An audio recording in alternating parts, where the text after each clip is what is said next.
नमस्ते, मैं सम्राट रॉय। मीन लगन जनवरी 2026 की आज बात करेंगे। 22 असेंडेंट 2026 में आपका प्रेडिक्शन था। यह है ग्रह गोचर की स्थिति।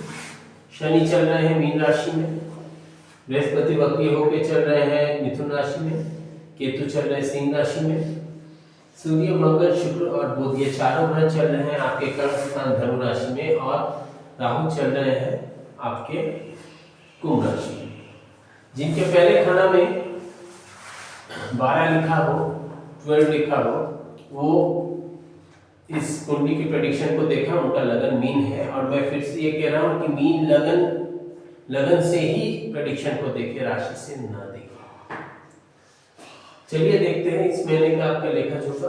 देखिए, सूर्य मंगल शुक्र और बुध ये चारों ग्रह आपके कर्म स्थान में है इस महीने, और ये 12 तारीख से ये मकर राशि में चारों ग्रह चले जाएंगे। 12 तारीख को जाएंगे शुक्र, 12 से 17 तारीख तक 12 तारीख को जाएंगे शुक्र, बुध चले जाएंगे 17 तारीख को, मंगल जाएंगे 16 तारीख को, और सूर्य चले जाएंगे 14 तारीख को। तो 12 से 17 तारीख तक सारे ग्रह आपके मकर राशि में चले जाएंगे, जो कि आपके एल्डर सिबलिंग्स, इन्वेस्टमेंट्स और इनकम वगैरह रिफ्लेक्ट करता है। तो चलिए देखते हैं इस महीने पे लेखा जोखा। Lucky time oblique change, new job offers और ट्रांसफर 1 से 15 तारीख तक। ये समय आपके लिए बहुत अच्छा है। भाग्येश भी आपके कर्म स्थान पे है, बृहस्पति की दृष्टि है, भले वक्री हो लेकिन दृष्टि तो है जरूर। तो कोई नया जॉब ऑफर जरूर आने का है, और ये समय कोई चेंज भी होगा जॉब में, या फिर कोई नया जॉबलेस लोगों के लिए भी ये बहुत अच्छा समय है। ट्रांसफर या फिर जॉब ट्रांसफर का भी यहाँ पे दिख रहा है कि जॉब ट्रांसफर होने का है। सो ये 1 से 15 जनवरी तक ये प्रेडिक्शन है। और प्रोफेशनल ट्रैवल्स अब्रॉड, ये भी 1 से 15 जनवरी तक प्रोफेशनल ट्रैवल्स अब्रॉड हमने लिखा है। कोई प्रोफेशनल ट्रैवल ये हो सकता है, विद इन द कंट्री भी संभव है, लेकिन अब्रॉड भी चांसेस है कि प्रोफेशनल ट्रैवल, एक शॉर्ट ट्रैवल प्रोफेशनली प्रोफेशन के काम के लिए आपको जाना पड़े। Few challenges in work place will be handle. देखिए, यहाँ पे चारों ग्रह है, जब 4 बर्तन एक साथ रहते हैं आपस में तो टकराएंगे। तो यहाँ पे षष्ठेश और अष्टमेश ये भी आपके कर्म स्थान पे दिख रहा है, तो कुछ ना कुछ चैलेंजेस जरूर आएंगे। तो avoid any conflict with your colleagues और बॉसेस, कोशिश कीजिए, लेकिन ओवरऑल बॉस भी आपसे खुश रहेंगे।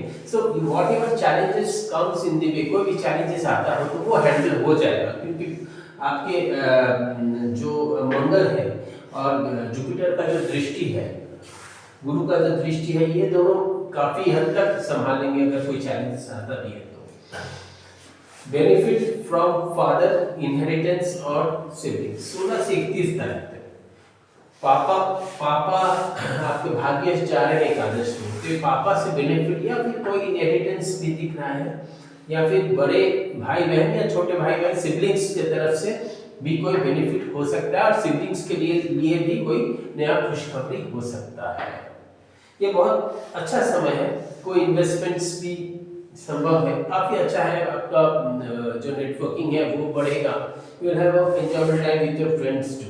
परचेज ऑफ प्रॉपर्टी हमने लिखा है। जैसे ही मंगल जो है 16 तारीख के बाद 16 तारीख को ये शिफ्ट करेंगे मकर राशि में, तो कोई संपत्ति, परचेज ऑफ प्रॉपर्टी, लैंड, कुछ भी संभव है। अब हम लोग देखते हैं ये no debts, allegations, legal issues हमने लिखा है।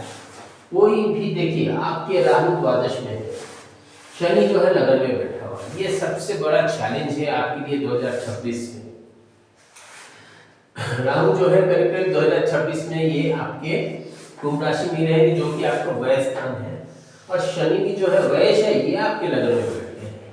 तो हमने लिखा है को नो डेब्ट्स, मतलब कोई भी उधारी किसी से ना ले, कोई बड़े डेब्ट्स की सोचे नहीं, कोई बड़े लोन्स वगैरह नहीं ले, नो बिग बोरोइंग्स, कोई बड़ा उधारी नहीं ले किसी को, ना उधारी दे, अगर देते हैं तो मिल, कोई अचानक आके आपसे उधारी मांग सकता है तो उसको अवॉइड करें।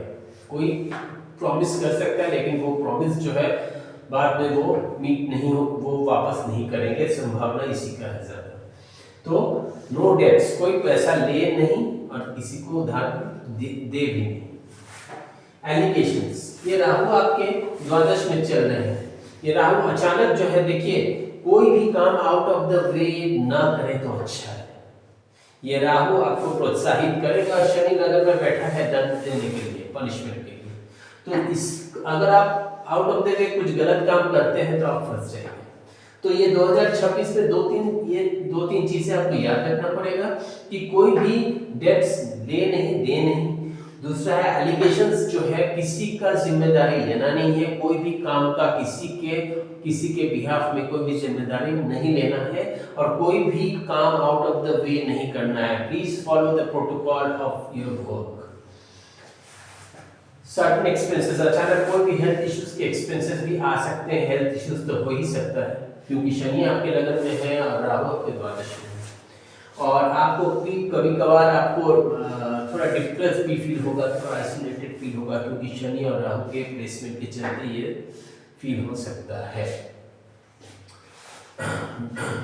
प्लान फॉर लेटर एंड, गुरु आपके जो है सुख स्थान में है। ये 10 मार्च के बाद और बेटर रिजल्ट देगा। अभी तो वक्रीय स्थिति में है, लेकिन आप लेटर लाइफ के लिए ओल्ड एज का प्लानिंग आपका बेटर होगा। तो ये है आपके गुरु का बहुत अच्छा इफेक्ट है आपके हॉरोस्कोप में। और ये जो कह रहे हैं कि देखिए ये टू बी कॉशियस का हमने डेट लिखा है। तो 6, 7 and 8 of January avoid disputes, और कोई भी नया मीटिंग्स या कोई भी नया इंटरव्यूज देने जा रहे हैं तो इस डेट को प्लीज अवॉइड कीजिए। और डिसएग्रीमेंट्स और डिस्प्यूट्स विद इनलॉज के साथ नहीं बनने का ही चांसेस है इस डेट को। तो avoid any arguments with them on these dates. 11th और 12th जनवरी मेंटल स्ट्रेस, आप काफी तनाव में रहेंगे। हो सकता है कि लाइफ पार्टनर से आपको कुछ फाइनेंशियल गेन हो, पर ऐसा जो है काफी तनाव में रहेंगे। 21 and 22, 21st and 22nd January expensive days, काफी एक्सपेंसिव डेज है। उसमें खर्चे होंगे, खास करके संतान के लिए खर्चा होना संभव है।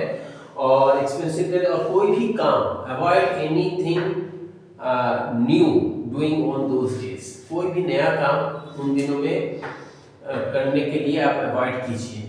ठीक है, तो ये है लेखा जोखा इस महीने का। मैं फिर से कह रहा हूँ कि राहु के लिए विष्णु सहस्त्र नाम का पाठ कीजिए और वैद्य जल में नारियल को बहाइए अमावस्या के दिन। और शनि के लिए मछलियों को डेली आटे की गोली खिलाए। तो ये आपके रेमेडी करने से आपको बहुत राहत मिलेगा। बाकी प्लैनेट्स, बाकी ग्रह जो है फिर भी फेवरेबल है। तो ये लेखा जोखा है इस महीने का।